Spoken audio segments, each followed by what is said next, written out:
Now, will you notice? I'm going to read now verse 28. When therefore I have performed this, and have sealed to them this fruit, I will come by you into Spain. My, that was on the heart of the great apostle Paul, and notice the zeal that he had. He had a zeal in taking the gift to Jerusalem. And that, of course, placed him in the hands of his enemies who had him arrested.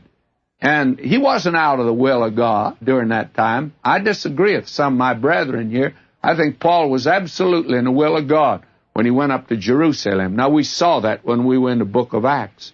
And he says here that he wanted to seal to them this fruit. Now, that is an awkward phrase for us. And it could mean no more than he wanted a receipt for the offering. He secured to them the gift. It probably means, however, that he wanted the Jerusalem church to see some fruits of their missionary efforts. And I personally believe that if you're going to give to anything, you ought to know what it's giving. I don't want to get on this subject of Christian giving today, but I think that's another area in which there is grave danger. I do not think you ought to give to anything unless two things about it. You ought to know what it's doing, and you ought to be dead sure that it's getting out the Word of God, and that Word of God is being effective in hearts and lives.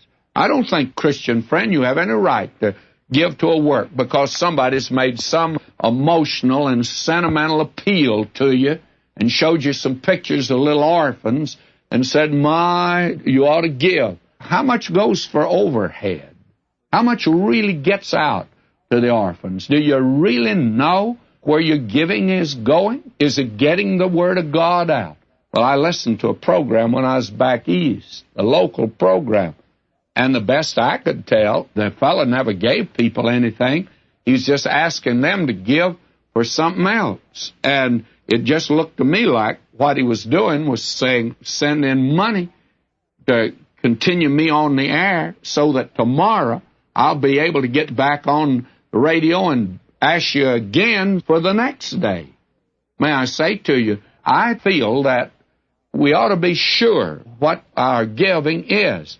And what he's doing here is he's saying, I want to take the gift of these Gentile believers to Jerusalem to let the Jerusalem church know that there's fruit out yonder on the field, that the Word of God is going out and it is being effective, and that it has a very practical bearing, too, that it's helping the poor saints in Jerusalem.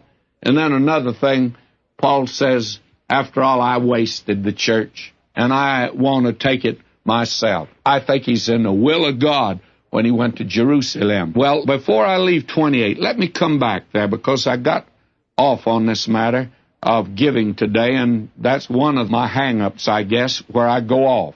Now, verse 28, when therefore I have performed this and have sealed to them this fruit, I will come by you into Spain.